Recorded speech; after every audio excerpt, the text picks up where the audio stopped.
Hay una historia que la ortodoxia prefiere mantener en silencio, una narración que se esconde en los márgenes polvorientos de manuscritos antiguos y en las tradiciones orales de pueblos remotos. Una posibilidad que desafía cada pilar sobre el cual se construyeron catedrales y se libraron guerras santas. ¿Qué pasaría si todo lo que nos enseñaron sobre el final de una vida fuera apenas el comienzo de un viaje que cambiaría para siempre nuestra comprensión de lo divino? ¿Qué ocurriría si la crucifixión no fuera el punto final de una historia, sino apenas una estación en un camino mucho más largo, más complejo, más humano de lo que jamás quisieron que supiéramos? Y en este preciso instante, mientras estas palabras llegan hasta ti, donde quiera que estés en este vasto mundo, ¿no sientes acaso esa inquietud ancestral que nos invita a cuestionar lo que siempre dimos por sentado? Escribe en los comentarios desde qué país y ciudad nos acompañas en este momento, qué hora marca tu reloj ahora mismo, porque esta reflexión trasciende fronteras y usos horarios, nos une en una búsqueda común de verdad que no conoce límites geográficos ni temporales. Baruch Spinoza, el filósofo que la comunidad judía de Ámsterdam expulsó con un cherem que resonó como un trueno en 1656, el pensador que eligió la soledad y el rechazo antes que la sumisión a dogmas que su razón no podía aceptar, nunca escribió explícitamente sobre Jesús viajando hacia el este después de sobrevivir a la cruz. Sin embargo, en la arquitectura de su pensamiento, en la manera revolucionaria con la que diseccionó los textos sagrados en su tratado teológico-político, Spinoza dejó las herramientas intelectuales necesarias para que cualquier mente libre pudiera cuestionar incluso las narrativas más sagradas de la cristiandad.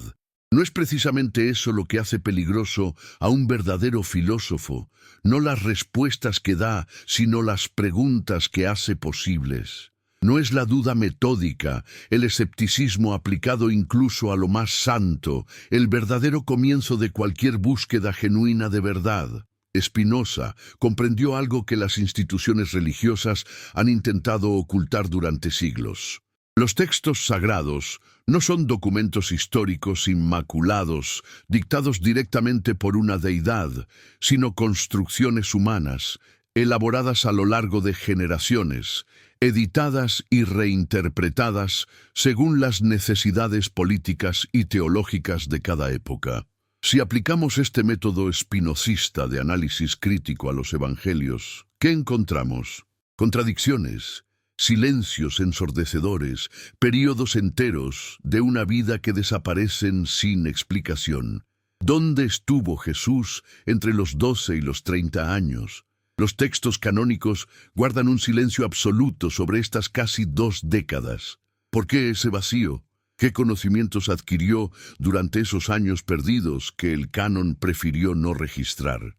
Y después de la crucifixión, esas apariciones extrañas, esos encuentros donde María Magdalena no lo reconoce inicialmente, donde los discípulos en el camino a Emaús caminan con él sin darse cuenta de su identidad, donde Tomás necesita tocar heridas que aún sangran. ¿Son estas las características de un cuerpo resucitado, glorificado, espiritual? ¿O son las señales de un hombre que sobrevivió a un intento de ejecución, que se recupera lentamente de heridas terribles, que debe mantener un perfil bajo porque las autoridades romanas aún lo buscan? Spinoza nos enseñó a leer entre líneas, a buscar las motivaciones humanas detrás de las afirmaciones de lo sobrenatural, a preguntarnos siempre cui bono, ¿quién se beneficia de que creamos una versión particular de los eventos? La tradición oral en Cachemira ha preservado durante siglos la historia de un sabio que llegó desde el oeste, un hombre con heridas en manos y pies, un maestro que enseñaba sobre el amor y el perdón de una manera que resonaba con las enseñanzas que había dejado atrás en Galilea. Lo llamaban Yus Asaf, el líder de los curados, y en el distrito de Kanyar en Srinagar existe hasta hoy una tumba que los lugareños veneran como el lugar de descanso final de este sabio occidental. ¿Es esto apenas una coincidencia folclórica, una confusión de nombres y leyendas, o estamos ante un rastro histórico real que las autoridades eclesiásticas han trabajado incansablemente por desacreditar y enterrar? El investigador alemán Holger Kersten dedicó años a rastrear estas conexiones, documentando similitudes sorprendentes entre las enseñanzas preservadas en textos budistas sobre este Yus Asaf y las palabras atribuidas a Jesús en los Evangelios. El historiador Fida Hasnain, director de archivos, bibliotecas y museos de Cachemira, pasó décadas compilando evidencias de esta tradición, enfrentándose repetidamente a intentos de silenciamiento y desacreditación. ¿Por qué tanto esfuerzo por negar algo que supuestamente es solo una leyenda sin fundamento? ¿No será que la verdadera amenaza no es la falsedad de estas afirmaciones, sino la posibilidad de que contengan un núcleo de verdad histórica que destruiría los cimientos mismos sobre los que se construyó el cristianismo institucional?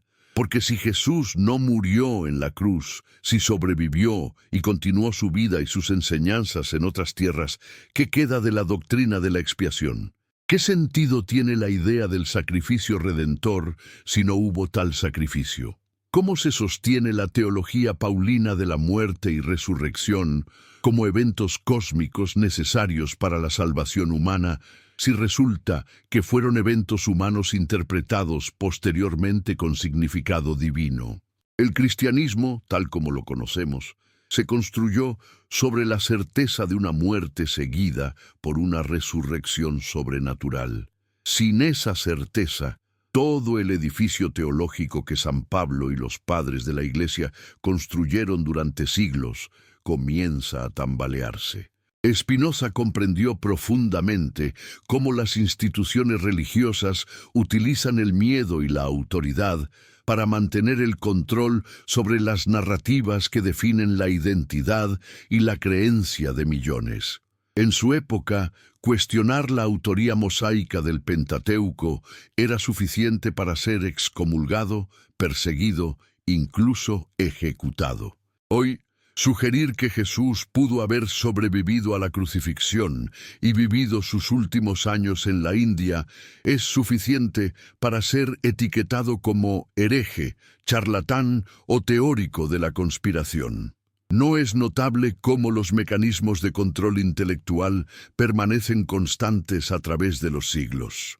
¿No es revelador que las mismas tácticas de silenciamiento que se usaron contra Spinoza se empleen ahora contra cualquiera que ose cuestionar las narrativas oficiales sobre los orígenes cristianos?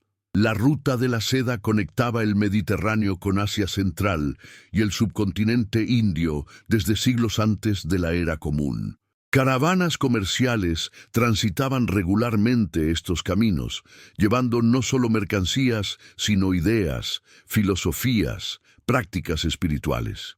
El budismo ya había viajado desde la India hasta las costas del Mediterráneo para el tiempo de Jesús. Las enseñanzas de Buda sobre la compasión, el desapego, el sufrimiento humano y su superación eran conocidas en las regiones helenísticas del Medio Oriente. Es realmente tan improbable que un joven judío curioso, viviendo en una región cosmopolita bajo influencia griega y romana, expuesto a múltiples corrientes filosóficas y religiosas, pudiera haber viajado hacia el este durante esos años perdidos para beber directamente de las fuentes de esa sabiduría. Las similitudes entre las enseñanzas de Jesús y las de Buda no son superficiales. Ambos enfatizaron la compasión sobre el ritual, el amor universal sobre la adhesión tribal, la transformación interior sobre la observancia externa de leyes religiosas. Ambos desafiaron a las autoridades religiosas establecidas de su tiempo. Ambos fueron vistos como amenazas por los guardianes del orden teológico existente. La parábola del hijo pródigo encuentra ecos profundos en las historias del Jataka budista. La enseñanza sobre dar la otra mejilla resuena con el principio budista de Ahimsa, la no violencia. El Sermón de la Montaña, con sus bienaventuranzas que invierten los valores mundanos, refleja exactamente el tipo de inversión de perspectiva que el budismo propone sobre el sufrimiento y la verdadera felicidad.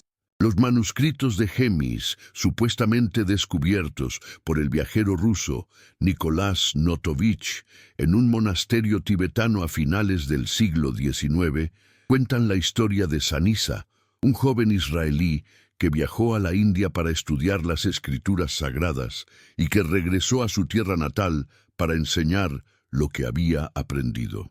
La Iglesia Católica trabajó inmediatamente para desacreditar estos documentos y a Notovich mismo.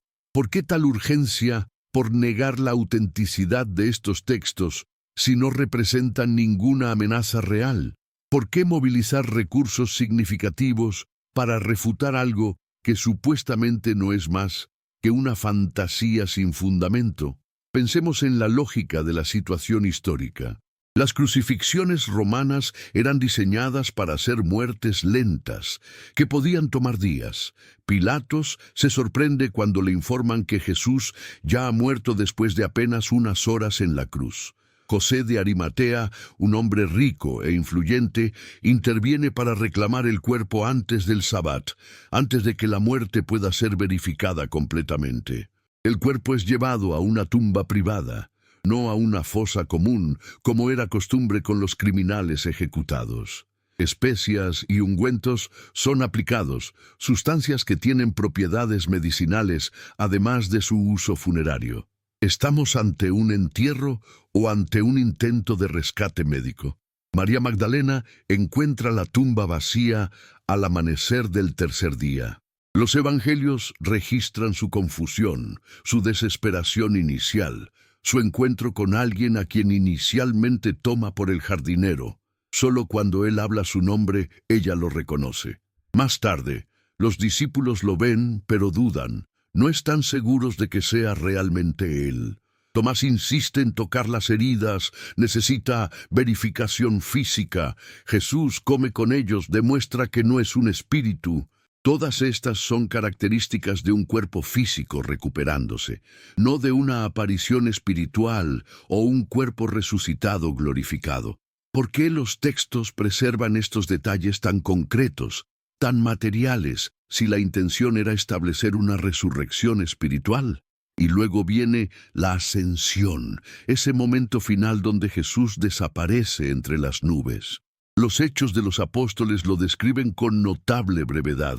¿Es este el relato de un evento sobrenatural o es la forma en que los primeros cristianos explicaron una partida definitiva, un viaje hacia tierras lejanas de donde Jesús sabía que no regresaría? Si él partió hacia el este, hacia regiones donde podría continuar sus enseñanzas, lejos del alcance de las autoridades romanas, ¿cómo habrían explicado sus seguidores esa partida a comunidades que esperaban su retorno inminente? Spinoza nos enseñó a aplicar el principio de parsimonia a nuestras explicaciones. ¿Qué requiere menos supuestos extraordinarios? Creer que un hombre sobrevivió a una crucifixión abreviada, fue rescatado por seguidores poderosos, se recuperó de sus heridas durante 3 días, y luego partió en secreto hacia el este para evitar ser ejecutado nuevamente, o creer que murió completamente, su cuerpo se transformó en algo que no era ni carne ni espíritu, pero ambos a la vez flotó hacia el cielo, violando todas las leyes conocidas de la física, y luego desapareció a una dimensión sobrenatural, desde la cual ocasionalmente se manifiesta a creyentes selectos? La ortodoxia insistirá que la segunda explicación es la correcta, porque la primera despoja a la historia de su significado salvífico. Pero, Y si el verdadero significado salvífico no está en un sacrificio cósmico, sino en el ejemplo de una vida vivida en búsqueda radical de verdad, en disposición a sufrir por defender principios de amor y justicia, en el coraje de desafiar autoridades corruptas, incluso sabiendo las consecuencias, ¿no es ese un mensaje más profundo, más éticamente potente, que la idea de que alguien más murió para pagar por nuestros pecados y por lo tanto nosotros no necesitamos transformarnos genuinamente? En Cachemira, la tumba conocida como Rosabal contiene un sarcófago orientado en dirección este-oeste, la manera judía de enterrar a los muertos, no la manera musulmana que es norte-sur. Las huellas talladas en piedra cerca de la tumba muestran marcas consistentes con heridas por crucifixión. Los registros históricos del área mencionan a Yus Asaf como alguien que vivió hasta edad muy avanzada, que tuvo seguidores, que enseñó sobre un reino que no era de este mundo. Los ancianos de la región mantienen tradiciones orales que identifican explícitamente a Yus Asaf con el Jesús de los cristianos. ¿Son todas estas apenas coincidencias notables o constituyen un patrón que merece investigación seria en lugar de rechazo dogmático? Y si contemplamos esta posibilidad, si permitimos que nuestra mente explore este escenario alternativo, aunque sea como ejercicio intelectual, ¿qué descubrimos sobre la naturaleza de la fe y la verdad histórica? Descubrimos que la fe institucional ha dependido siempre de mantener ciertos eventos como inmutables e incuestionables, como puntos fijos alrededor de los cuales todo lo demás debe ordenarse. Cuestionar esos puntos fijos no es meramente hacer una pregunta histórica, es amenazar toda la estructura de poder y autoridad que se ha construido sobre esa narrativa particular. Spinoza pagó un precio terrible por aplicar la razón crítica a los textos sagrados. Fue expulsado de su comunidad, maldecido públicamente, sus libros fueron prohibidos, vivió el resto de su vida como un paria social. ¿Por qué tal violencia contra un hombre que simplemente preguntaba y analizaba? Porque las preguntas genuinas son más peligrosas que las negaciones directas. Una negación puede ser refutada. Un hereje puede ser quemado, pero una pregunta bien formulada se incrusta en la mente y germina lentamente, corroe las certezas desde dentro, hace imposible volver a la inocencia anterior. ¿Qué habría pensado Spinoza sobre esta teoría del viaje a Cachemira? Probablemente habría insistido en aplicar el mismo rigor crítico a las evidencias que sus proponentes presentan como el que aplicaría a las afirmaciones tradicionales. No habría aceptado la narrativa simplemente porque contradice a la ortodoxia. Habría demandado documentación, análisis cuidadoso de fuentes, consideración de explicaciones alternativas. Pero tampoco habría rechazado la posibilidad a priori simplemente porque desafía creencias establecidas. Para Spinoza, la verdad no tiene lealtades institucionales, no respeta autoridades tradicionales, no se somete a lo que es conveniente creer. Y quizás ese es el punto más profundo. No se trata tanto de si Jesús realmente viajó a Cachemira después de sobrevivir a la crucifixión, sino de si tenemos el coraje intelectual de considerar seriamente evidencias que contradicen narrativas que nos han definido durante 2 milenios. Se trata de si nuestro compromiso con la verdad es más fuerte que nuestro apego a identidades religiosas construidas sobre interpretaciones particulares de eventos históricos. Se trata de si podemos distinguir entre la persona histórica de Jesús y las múltiples capas de significado teológico que se han acumulado sobre esa figura a lo largo de siglos. En este momento, donde quiera que te encuentres, cualquiera sea la hora que marca tu reloj, comparte esta reflexión con alguien cercano, con un amigo que tenga mente abierta y corazón dispuesto a explorar verdades incómodas. Envíale esta búsqueda junto con el deseo de que las bendiciones de la sabiduría y el valor intelectual llenen su hogar y su familia, porque necesitamos más personas dispuestas a cuestionar, a investigar, a no conformarse con respuestas prefabricadas que protegen estructuras de poder a costa de la verdad. Los primeros cristianos no eran un grupo monolítico con una doctrina unificada. Existían múltiples corrientes, múltiples interpretaciones de quién había sido Jesús y qué significaban sus enseñanzas. Los ebionitas lo consideraban un profeta humano, no divino. Los gnósticos veían en él un mensajero de conocimiento secreto, no un sacrificio expiatorio. Los nazarenos seguían observando la ley judía mientras honraban a Jesús como maestro. Solo después de siglos de conflicto teológico, concilios eclesiásticos y no poca violencia política, emergió una ortodoxia dominante que suprimió estas otras voces, que declaró heréticas todas las interpretaciones alternativas, que canonizó ciertos textos y destruyó otros. ¿Qué sucedió con los evangelios que no entraron en el canon? ¿Qué contenían el evangelio de los hebreos, el evangelio de los nazarenos, el evangelio de los ebionitas? Fragmentos preservados sugieren que presentaban una imagen muy diferente de Jesús, más humana, más enraizada en su contexto judío, menos enfocada en doctrinas de encarnación divina y resurrección sobrenatural. Estos textos fueron sistemáticamente destruidos porque contradecían la narrativa que la Iglesia establecida quería promover. ¿No es esta destrucción deliberada de evidencia histórica un indicio de cuánto la ortodoxia temía lo que esos textos podían revelar? Y si textos escritos podían ser destruidos, cuánto más fácil sería suprimir tradiciones orales, desacreditar historias preservadas en regiones remotas, ignorar evidencias físicas que no encajan en la narrativa oficial. La tumba en Rosabal ha sido objeto de estudio por investigadores independientes durante décadas, pero instituciones académicas y religiosas mayores se niegan sistemáticamente a realizar excavaciones o análisis forenses que podrían confirmar o refutar las afirmaciones sobre su contenido. ¿Por qué esta resistencia a la investigación científica si están tan seguros de que no hay nada que encontrar? Consideremos también el contexto geopolítico de la época. Palestina era una provincia romana turbulenta, llena de movimientos mesiánicos y rebeldes, un polvorín que eventualmente explotaría en la revuelta judía del 66 al 70 de nuestra era.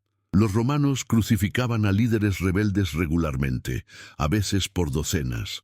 Para las autoridades romanas, Jesús era apenas otro agitador judío que había reunido seguidores y podía potencialmente inspirar una revuelta. Para las autoridades del templo judío, era alguien que desafiaba su interpretación de la ley y su acomodamiento con el poder romano. En este contexto de peligro constante, no tendría sentido que un líder espiritual que había escapado milagrosamente de la muerte decidiera continuar su misión en tierras donde no sería inmediatamente reconocido y arrestado de nuevo. La ruta hacia el este ofrecía exactamente esa posibilidad. Comunidades judías de la diáspora existían a lo largo de toda la ruta de la seda, proporcionando puntos de apoyo y refugio.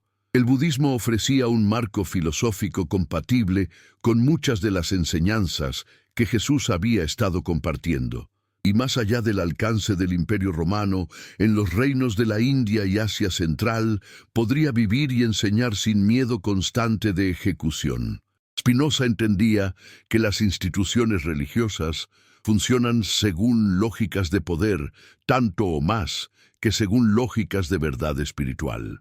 La Iglesia primitiva necesitaba una narrativa de martirio y resurrección, porque esa narrativa proporcionaba significado al sufrimiento de sus miembros bajo persecución romana.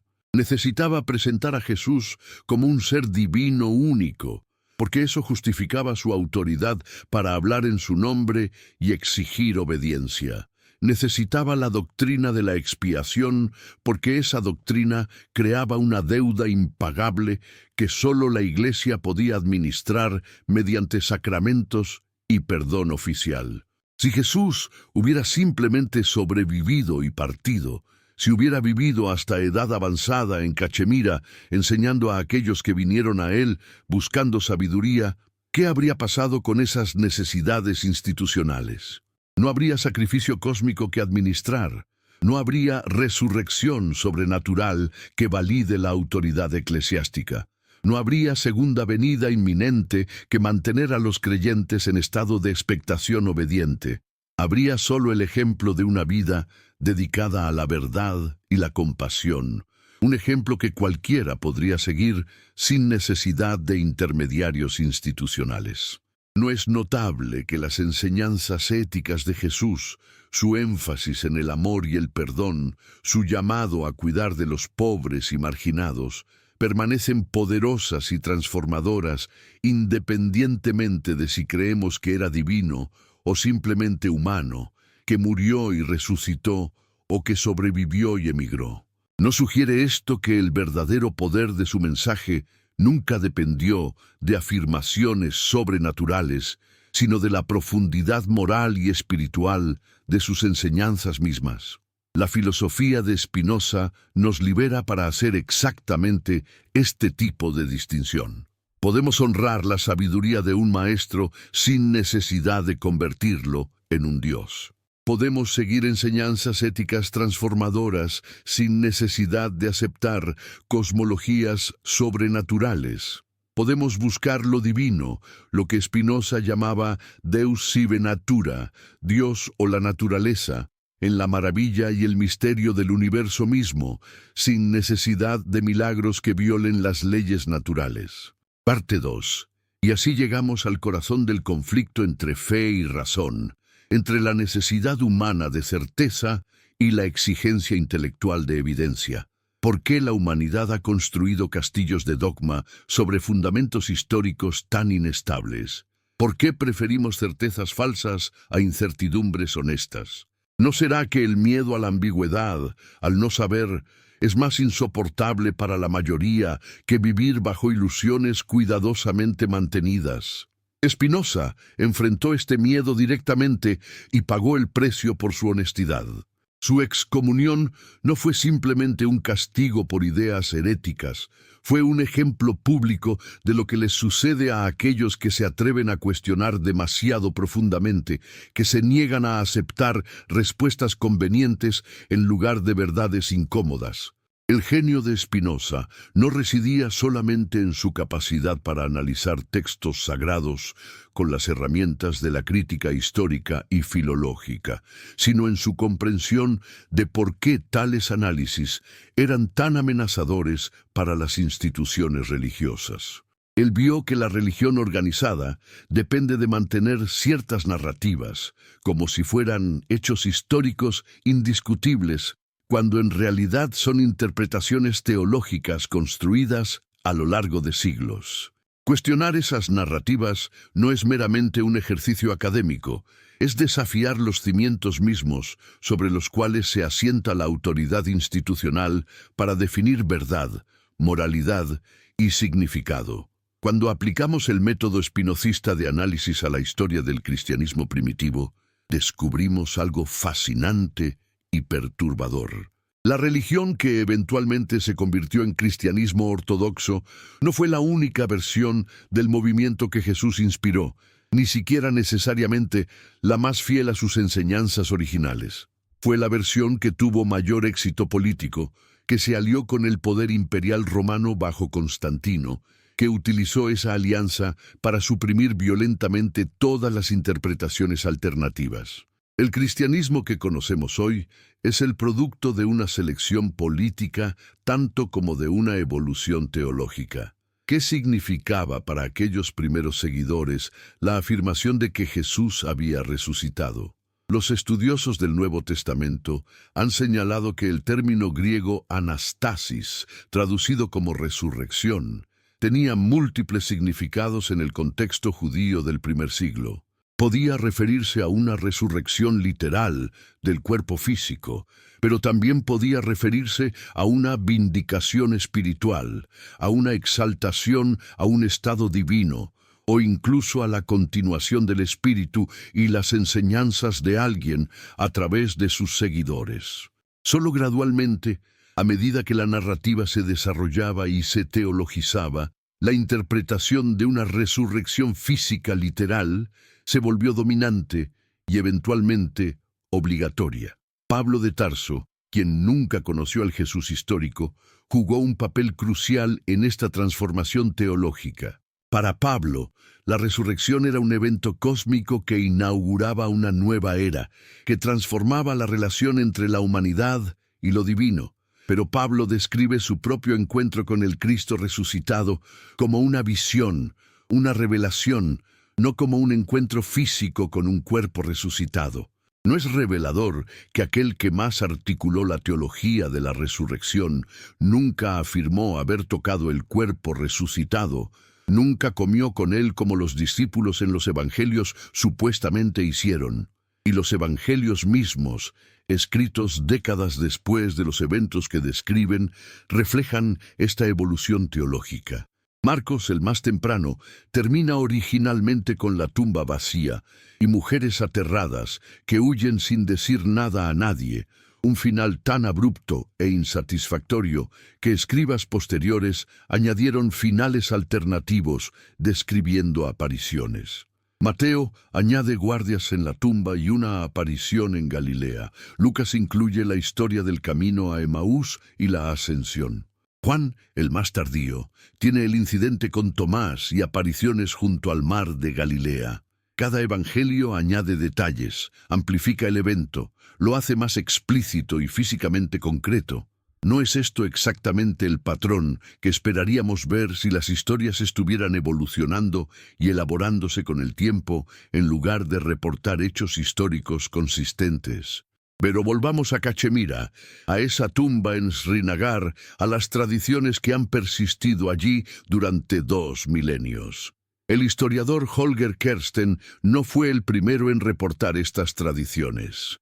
El mismo Nicolás Notovich, quien supuestamente descubrió los manuscritos de Gemis en 1887, fue precedido por otros viajeros occidentales que habían escuchado historias similares. Levi H. Dowling publicó en 1908 un texto llamado El Evangelio Acuariano de Jesús el Cristo, que afirmaba documentar los viajes de Jesús por la India, Tíbet, Persia y Grecia durante sus años perdidos. Aunque Dowling afirmaba haber recibido esta información por revelación espiritual en lugar de investigación histórica, las similitudes con las tradiciones orales de Asia Central son notables. Más recientemente, el académico Fida Hasnain dedicó su carrera a compilar evidencias de estas tradiciones. Como director de museos y archivos en Cachemira, tuvo acceso a documentos y tradiciones locales que pocos occidentales habían examinado seriamente.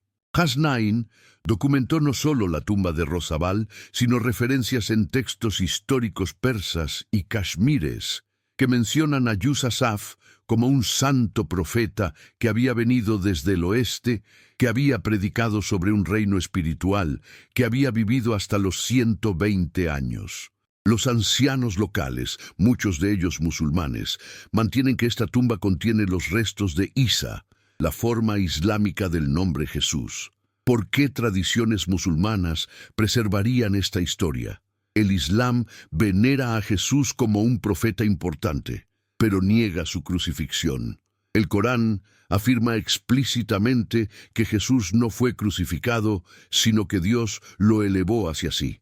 Esta creencia islámica, generalmente interpretada como significando que Jesús ascendió directamente al cielo sin morir, podría alternativamente interpretarse como preservando una tradición más antigua de que Jesús no murió en la cruz como los romanos pretendían. Si el Islam del siglo VII heredó tradiciones del Medio Oriente que contradecían la narrativa cristiana de la muerte y resurrección, no es posible que esas tradiciones reflejaran conocimiento histórico real que había sido suprimido por la ortodoxia cristiana, pero que sobrevivió en comunidades que rechazaban esa ortodoxia.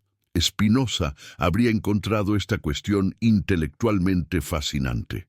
Él argumentó en su tratado teológico-político que debemos distinguir entre el contenido moral de las Escrituras, que puede ser universalmente válido, y las narrativas históricas específicas, que deben ser evaluadas como cualquier otro documento histórico. Las Escrituras contienen sabiduría moral profunda, pero eso no significa que cada evento que describen ocurrió exactamente como se narra. Los autores bíblicos escribían para audiencias específicas con propósitos específicos, frecuentemente pedagógicos o teológicos, en lugar de meramente históricos. Comprender esos propósitos es esencial para interpretar correctamente los textos. ¿Cuál era el propósito de los autores de los Evangelios? No eran periodistas modernos intentando reportar hechos objetivos. Eran creyentes apasionados intentando persuadir a otros a unirse a su movimiento, defendiendo sus interpretaciones de quién había sido Jesús contra interpretaciones competidoras, respondiendo a objeciones y dudas dentro de sus comunidades. Cada evangelio fue escrito para una audiencia diferente con preocupaciones diferentes. Marcos escribía probablemente para una comunidad bajo persecución, enfatizando el sufrimiento redentor. Mateo escribía para judíos cristianos, demostrando cómo Jesús cumplía las profecías del Antiguo Testamento. Lucas escribía para gentiles, presentando a Jesús como Salvador universal. Juan escribía décadas después, cuando la teología se había vuelto más elaborada y la divinidad de Cristo más explícitamente afirmada. En este contexto de múltiples propósitos y audiencias, ¿qué probabilidad hay de que los detalles específicos de la crucifixión y sus consecuencias inmediatas fueran reportados con precisión histórica perfecta? Las contradicciones entre los relatos son numerosas. ¿Cuántas mujeres fueron a la tumba? ¿Había uno o dos ángeles? ¿Estaba la piedra ya removida o fue removida mientras ellas observaban? ¿A quién vieron primero en la tumba vacía? ¿Dónde ocurrieron las apariciones posteriores? Estos son detalles que importarían enormemente si estuviéramos evaluando testimonio histórico, pero que los autores de los evangelios claramente no consideraban cruciales para el significado teológico que intentaban transmitir. Aquí encontramos la diferencia fundamental entre fe y razón que tanto preocupaba a Spinoza. La fe, tal como las instituciones religiosas la definen, demanda aceptación de narrativas específicas independientemente de su plausibilidad histórica o coherencia interna. La razón demanda evaluación cuidadosa de evidencias, consideración de explicaciones alternativas, disposición a admitir incertidumbre cuando las evidencias son insuficientes. Para Spinoza, la verdadera fe no es credulidad, sino compromiso con la búsqueda de verdad y la práctica de la justicia y el amor. Todo lo demás, todas las doctrinas específicas sobre eventos milagrosos e intervenciones sobrenaturales, son añadidos humanos que frecuentemente oscurecen en lugar de iluminar. ¿Qué pasa entonces cuando aplicamos esta distinción espinosista a la pregunta de Cachemira? La pregunta histórica, si Jesús realmente viajó allí, es separable de la pregunta espiritual sobre el significado de sus enseñanzas.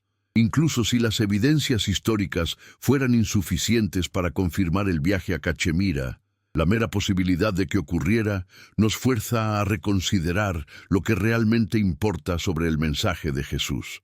Si lo que valoramos en el cristianismo son las enseñanzas éticas sobre amor, perdón, compasión y justicia, Entonces, esas enseñanzas permanecen válidas independientemente de si Jesús murió en la cruz y resucitó sobrenaturalmente o si sobrevivió y continuó enseñando en otras tierras. Pero para la teología cristiana tradicional, esto no es suficiente. Pablo lo dijo explícitamente en su primera carta a los Corintios: si Cristo no resucitó, nuestra fe es vana, somos aún prisioneros del pecado, y aquellos que han muerto en Cristo han perecido. Para Pablo, todo dependía de la resurrección como evento histórico real, que transformó cósmicamente la condición humana. Sin ese evento, el cristianismo como sistema teológico se colapsa. Es precisamente por esto que la posibilidad de que Jesús no murió en la cruz es tan amenazadora para la ortodoxia. No porque las enseñanzas éticas pierdan valor, sino porque todo el edificio soteriológico, toda la teología de la salvación, se construyó sobre la certeza de la muerte y resurrección.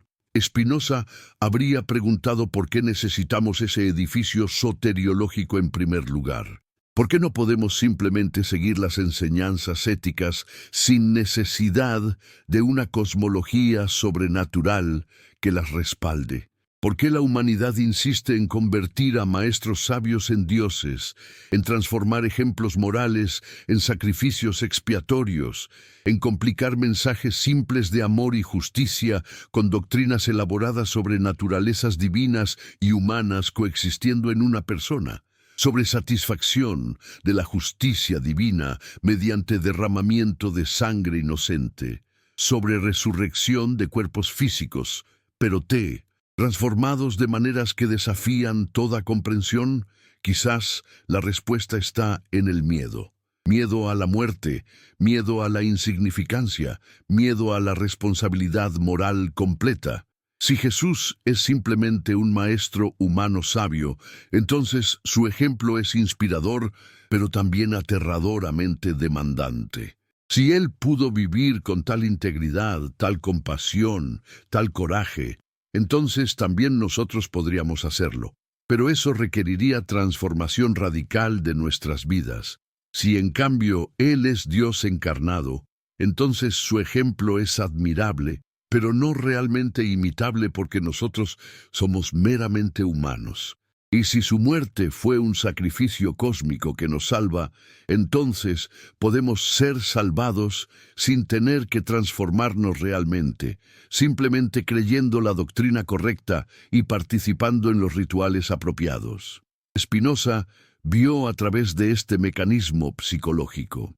Él entendió que la religión institucional frecuentemente funciona para aliviar ansiedad humana en lugar de promover verdadero crecimiento espiritual. Ofrece certezas donde no las hay. Promete salvación sin exigir transformación radical. Proporciona rituales que dan sensación de control sobre lo incontrolable. Y cuando alguien como Spinoza señala que el emperador está desnudo, que estas certezas no son tan ciertas, que estas promesas no tienen fundamento sólido, la reacción institucional es violenta porque la amenaza no es meramente a una doctrina específica, sino a todo el sistema de alivio de ansiedad que la institución proporciona. Consideremos ahora las implicaciones específicas de la teoría de Cachemira para diferentes aspectos de la teología cristiana. Si Jesús sobrevivió a la crucifixión, ¿qué pasa con la doctrina de la Trinidad? El cristianismo ortodoxo afirma que Jesús es la segunda persona de la Trinidad, totalmente divino y totalmente humano. Pero si Él continuó viviendo como un humano mortal en Cachemira, eventualmente muriendo de vejez, ¿cómo se reconcilia esto con su supuesta divinidad? ¿Puede Dios morir de vejez? ¿Puede la segunda persona de la Trinidad retirarse a Cachemira para enseñar budismo sincretista? Para los primeros seguidores de Jesús, muchos de los cuales eran judíos devotos, la idea de que Él era literalmente Dios habría sido blasfema. El monoteísmo judío era inflexible. Hay un solo Dios, indivisible, incomparable. Llamar a un ser humano Dios era precisamente el tipo de idolatría que los profetas habían denunciado repetidamente. Los primeros cristianos judíos veneraban a Jesús como un profeta, un Mesías, un ser humano único elegido por Dios para una misión especial, pero no como Dios mismo. Solo cuando el cristianismo se expandió al mundo gentil, particularmente al mundo greco-romano, familiarizado con ideas de dioses encarnándose como humanos, héroes, semidivinos y emperadores deificados, la idea de Jesús como divino en sí mismo comenzó a desarrollarse. El Concilio de Nicea en 325, el Concilio de Constantinopla en 381, el Concilio de Éfeso en 431, el Concilio de Calcedonia en 451, todos estos concilios lidiaron con interminables debates sobre la naturaleza de Cristo. Era totalmente divino, era totalmente humano, era ambos. ¿Cómo podía ser ambos? ¿Tenía una naturaleza o dos? ¿Una voluntad o dos? Estos debates no eran meramente teológicos, eran intensamente políticos. Obispos que sostenían posiciones perdedoras eran exiliados, sus libros quemados, sus seguidores perseguidos. La ortodoxia que emergió no fue el resultado de revelación divina clara, sino de siglos de conflicto político-teológico, donde el poder imperial frecuentemente decidía qué era herejía y qué era verdad. ¿Qué habría pensado el Jesús histórico sobre estos debates? Si él hubiera estado vivo en Cachemira durante los siglos cuando estos concilios se reunían, elaborando doctrinas cada vez más complejas sobre su naturaleza divino-humana, habría reconocido esas doctrinas como reflejando sus propias enseñanzas y autocomprensión. Las palabras que los evangelios le atribuyen sugieren que se veía a sí mismo en términos judíos tradicionales, como hijo de Dios, en el sentido de que todos los justos son hijos de Dios, como enviado por Dios para proclamar el reino, como profeta llamado a denunciar hipocresía religiosa y opresión social. Incluso en el Evangelio de Juan, el más explícito sobre la divinidad de Cristo, Jesús ora a Dios como alguien distinto de él mismo, se describe como haciendo la voluntad del Padre en lugar de su propia voluntad. Spinoza argumentó que debemos leer las Escrituras en sus propios términos, entendiendo las categorías conceptuales de sus autores, en lugar de imponer sobre ellas categorías de épocas posteriores. Cuando Juan escribe que el Logos se hizo carne, está utilizando conceptos filosóficos griegos sobre el principio ordenador del cosmos. Está haciendo una afirmación teológica sobre cómo lo divino se relaciona con lo humano, no necesariamente reportando que Jesús, literalmente, era Dios en forma humana en el sentido que los concilios posteriores definirían. La diferencia puede parecer sutil, pero es crucial para entender cómo las doctrinas evolucionan y se solidifican con el tiempo. Y esto nos lleva de vuelta a la cuestión central. ¿Por qué importa tanto si Jesús murió en la cruz o vivió en Cachemira? Importa porque revela cómo las instituciones religiosas construyen y mantienen narrativas que sirven a sus necesidades de poder y control, frecuentemente a costa de la verdad histórica. Importa porque nos fuerza a distinguir entre el mensaje ético central de un maestro y las elaboraciones teológicas que se construyen sobre ese mensaje. Importa porque nos desafía a examinar si nuestra fe está basada en compromisos genuinos con verdad y justicia o en adhesión tribal a narrativas identitarias que nos han inculcado desde la infancia. Spinoza fue excomulgado porque hizo exactamente estas preguntas sobre su propia tradición religiosa. Señaló que Moisés probablemente no escribió los 5 libros atribuidos a él, que los profetas no predecían el futuro, sino que hablaban a sus propias situaciones históricas específicas, que los milagros reportados en las Escrituras probablemente tenían explicaciones naturales que los autores antiguos no comprendían. Por esto fue llamado hereje, ateo, corruptor. Pero desde la perspectiva de hoy, después de siglos de crítica histórica y estudios bíblicos académicos, las observaciones de Spinoza parecen mayormente obvias y poco controversiales, al menos en círculos académicos, sino en comunidades religiosas conservadoras. Llegará un día cuando la posibilidad de que Jesús sobreviviera a la crucifixión y viviera en Cachemira sea considerada una hipótesis histórica legítima, digna de investigación seria, en lugar de ser rechazada automáticamente como fantasía herética. ¿Qué evidencia se necesitaría para que los académicos serios reconsideren esta posibilidad? Bastaría con análisis de ADN de los restos en la tumba de Rosabal, comparándolos con ADN de osarios del primer siglo en Palestina. Bastaría con descubrimiento de manuscritos adicionales que corroboren los relatos de Notovich, o la resistencia es tan profundamente arraigada en identidades religiosas y autoridades institucionales que ninguna evidencia sería suficiente. Parte 3. Y así llegamos al momento crucial de esta reflexión, al punto donde todas las preguntas que hemos planteado convergen en una verdad que no puede seguir siendo ignorada. ¿Qué significa que tantas personas, en tantas épocas diferentes, hayan preservado tradiciones que contradicen la narrativa oficial del cristianismo? ¿Qué nos dice sobre la naturaleza de la verdad histórica el hecho de que las instituciones religiosas más poderosas del mundo hayan trabajado incansablemente para suprimir incluso la consideración de estas posibilidades? ¿No es acaso la supresión misma una forma de admisión, un reconocimiento implícito de que estas narrativas alternativas contienen algo lo suficientemente peligroso como para justificar siglos de censura y desacreditación? Spinoza entendió profundamente que la verdad tiene una cualidad persistente, una resistencia a ser enterrada permanentemente.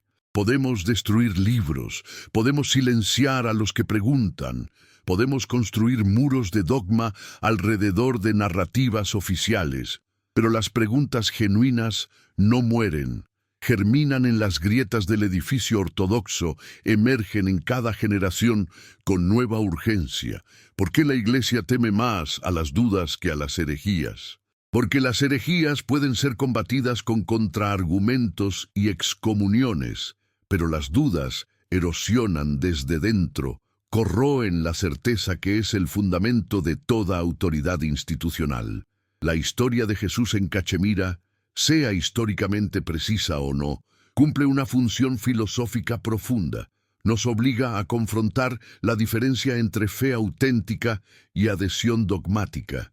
La fe auténtica, la que Spinoza valoraba, es una disposición a buscar verdad donde quiera que nos lleve, incluso cuando contradice lo que queremos creer o lo que nos han enseñado a creer.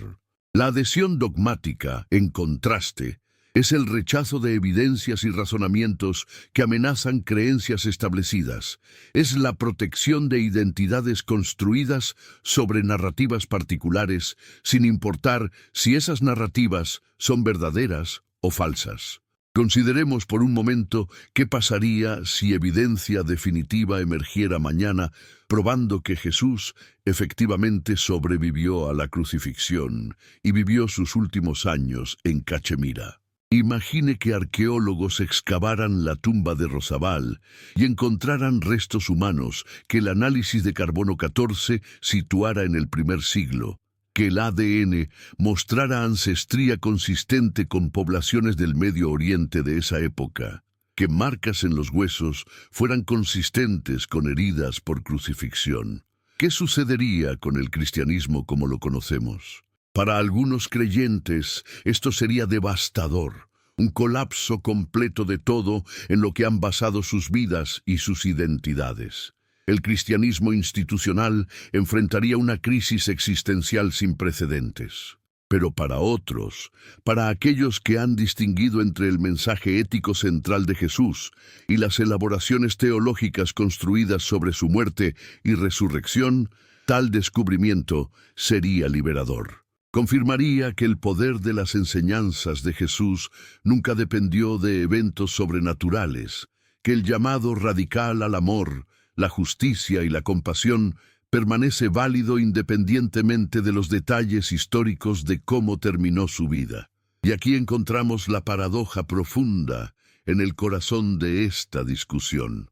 Aquellos cuya fe depende de la verdad histórica literal de cada detalle de las narrativas de los evangelios, tienen en realidad una fe más frágil que aquellos que pueden sostener la incertidumbre histórica mientras permanecen comprometidos con las verdades éticas y espirituales centrales. Spinoza vio esto claramente. Él argumentó que el verdadero propósito de las Escrituras no es enseñar ciencia o historia, sino promover justicia y caridad. Si las narrativas históricas específicas sirven ese propósito, son valiosas.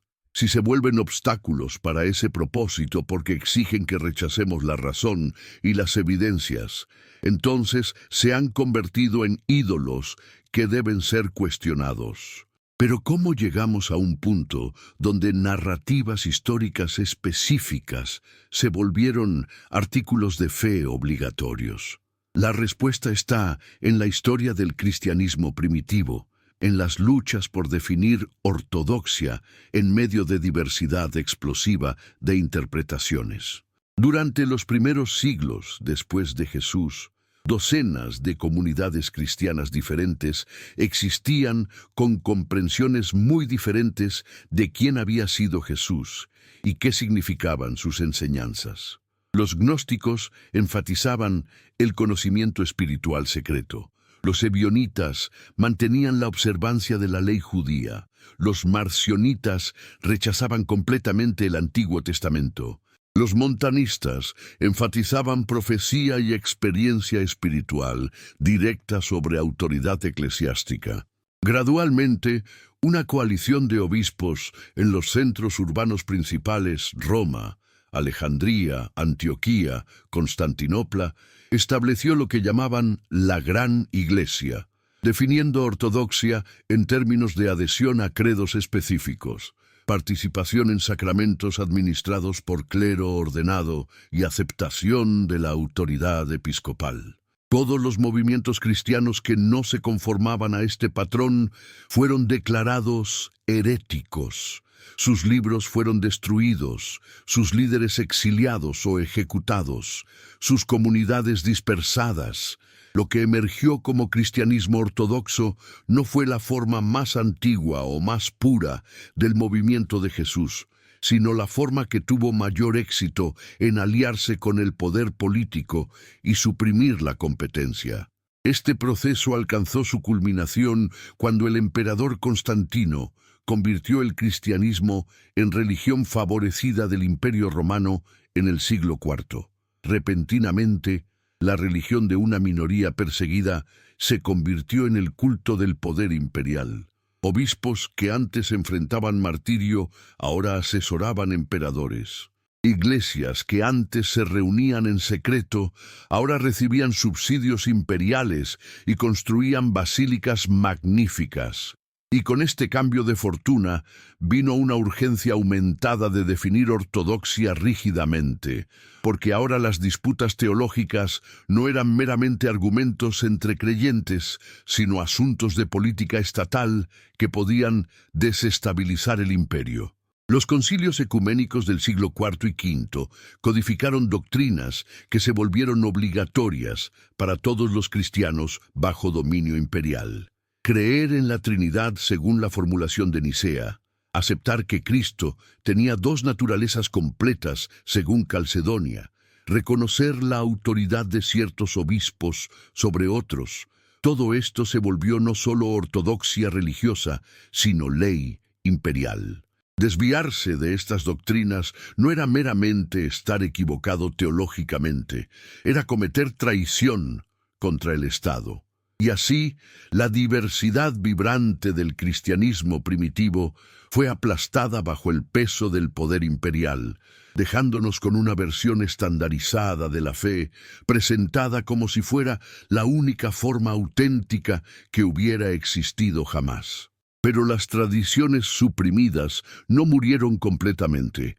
Sobrevivieron en los márgenes, en comunidades remotas no completamente bajo control imperial, en textos copiados y escondidos antes de que los incineradores oficiales pudieran alcanzarlos, en memorias orales pasadas de generación en generación. La historia de Jesús en Cachemira podría ser una El Aire de Ámsterdam. Pesaba con niebla y sospecha el año en que Spinoza fue excomulgado. Sus palabras habían hecho temblar las columnas invisibles sobre las que se sustentaba la fe de una comunidad entera. No lo encarcelaron, pero lo condenaron a una soledad perpetua. Sin embargo, ¿acaso no es en la soledad donde el pensamiento se purifica de las voces corruptoras del consenso? ¿No es el destierro el precio inevitable de la libertad del espíritu? Lejos de los murmullos de las sinagogas, Spinoza escribía. Sus lentes pulidos a mano revelaban con precisión el pulso del mundo microscópico. Mientras sus dedos moldeaban vidrio, su mente moldeaba ideas. Y en esa doble artesanía, la material y la metafísica, comprendió que no era la fe lo que cegaba al hombre, sino el miedo. El miedo a pensar por sí mismo, el miedo a perder las certezas que lo mantenían obediente, el miedo a mirar de frente el rostro terrible de la verdad. Porque ¿qué sucede cuando un dogma se derrumba ante la razón? ¿Qué queda cuando las palabras milagro o revelación ya no bastan para tapar el silencio de lo desconocido? ¿No será que la verdadera fe comienza precisamente cuando las certezas se quiebran? Spinoza veía en los libros sagrados no un dictado de Dios, sino un espejo de la humanidad. Cada profeta hablaba según su imaginación, según el modo en que percibía la naturaleza, ese Dios que no actúa, sino que es. En su tratado teológico-político, Elevada herejía, que aún hoy incendia conciencias, anunció lo impensable para su tiempo, que la Escritura debía leerse con las mismas herramientas con las que examinamos la historia o la ciencia. A partir de entonces, lo sagrado dejó de ser intocable. El texto podía diseccionarse, su poder cuestionarse y su verdad comprenderse no como revelación sobrenatural, sino como fruto humano y por lo tanto limitado. Sin embargo, esta misma audacia lo aproximaba al misterio. Spinoza no quería destruir la religión, deseaba purificarla. Su Dios no era el tirano que exige sumisión, sino el tejido infinito de la realidad misma, Deus sive natura, Dios o la naturaleza.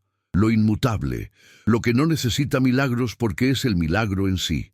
Por eso, cuando sus contemporáneos lo llamaron ateo, Spinoza sonrió con piedad. ¿Cómo podría negar lo que ve en cada gesto de existencia?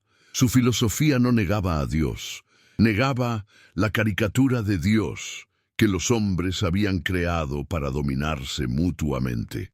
Pero el viento del siglo XVII estaba lleno de fuegos inquisitoriales.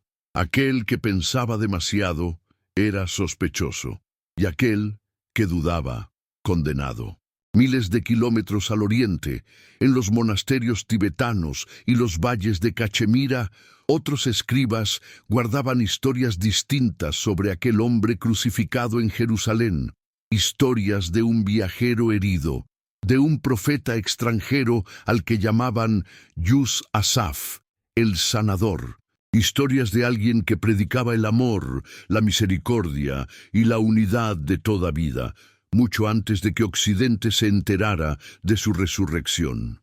Spinoza nunca supo de estas leyendas, pero su método habría sonreído ante ellas. No porque las aceptara ciegamente, sino porque habría exigido examinarlas sin prejuicio.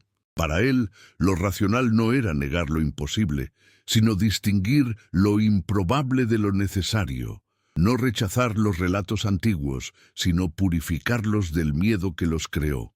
Imaginemos a Spinoza ante la teoría del Jesús que sobrevivió y caminó hacia Oriente, no como dogma nuevo, sino como hipótesis digna de análisis. Habría preguntado, ¿qué fuerza humana había detrás de esa historia? qué deseo, qué memoria colectiva, qué hambre de sentido la mantuvo viva a pesar del poder de Roma y del silencio del Vaticano. Porque cuando una idea resiste la censura por siglos, cuando ni las hogueras ni las academias logran extinguirla, algo de verdad palpita en su centro.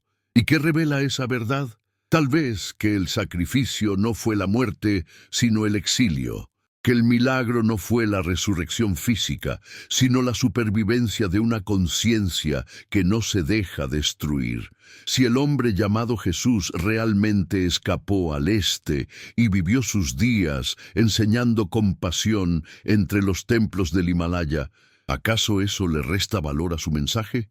O más bien lo engrandece, mostrándonos a un maestro que prefirió la vida y la enseñanza a la gloria teatral del martirio. El choque entre fe y razón es, en realidad, el choque entre dos maneras de soportar el misterio. La fe institucional exige que el misterio se traduzca en obediencia. La razón, que se traduzca en admiración lúcida.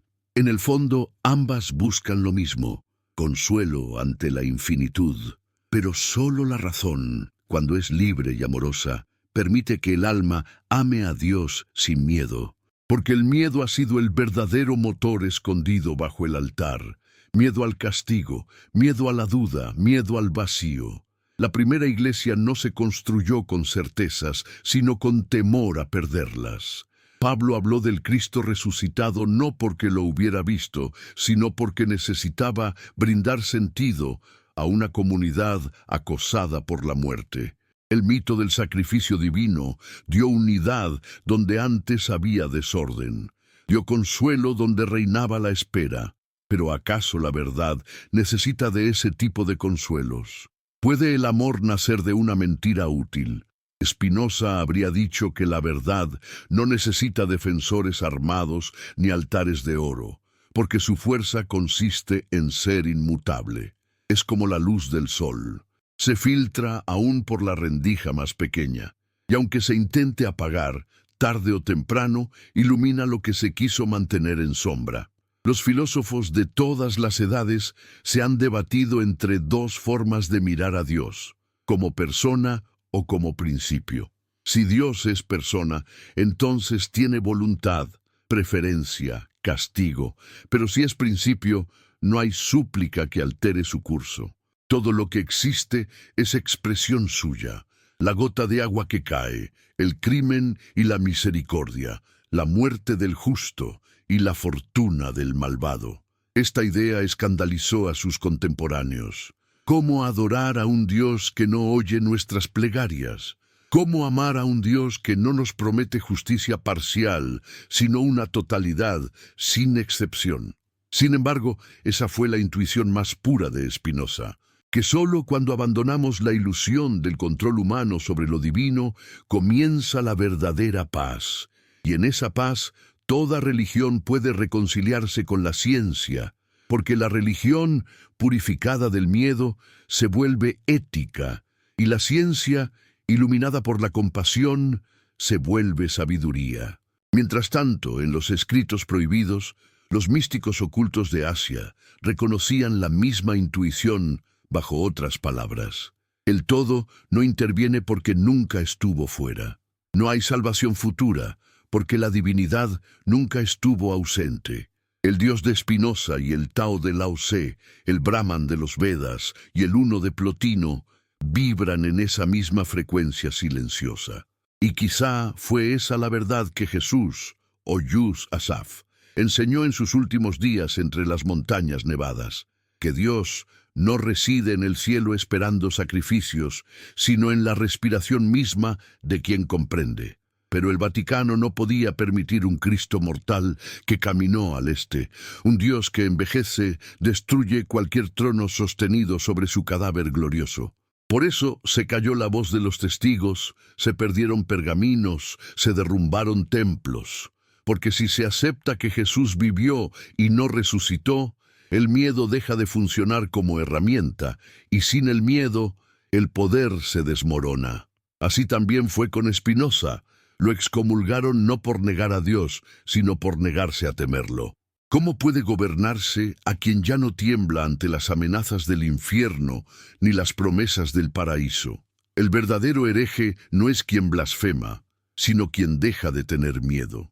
Y tú que escuchas ahora, perdido quizá entre la duda y la fascinación, ¿no sientes en el fondo una vibración similar? La mente que se abre a la posibilidad de lo impensado ya no puede volver a cerrarse. Dime, escríbelo en los comentarios, ¿desde qué país, desde qué ciudad escuchas esta historia? ¿Qué hora es allá donde estás? Porque más allá de los usos horarios, hay un mismo sol que nos observa a todos con idéntica indiferencia luminosa. Y si estas palabras te tocan, compártelas con un amigo, un hermano, alguien a quien desees silencio y bendiciones para su familia, no porque crea o no crea, sino porque aún busca, como tú, la verdad que no teme. En el fondo, eso fue lo que Spinoza entendió, que la verdad no pertenece a nadie, que toda religión que pretenda poseerla está ya muerta, que el amor y la razón no se oponen, sino que son dos respiraciones del mismo espíritu divino. La fe ciega es miedo congelado, la fe lúcida es amor despierto, y mientras el filósofo pulía su última lente, sabía que cada chispa de luz que atravesaba el vidrio era también una metáfora de su tarea. Limpiar las imperfecciones de la mente humana para que la claridad de la naturaleza pudiera entrar sin distorsión. Quizá la memoria de ese resplandor fue la misma que guió a aquel viajero herido a través del desierto, hacia el Himalaya, donde la nieve y el silencio son la materia misma de lo eterno.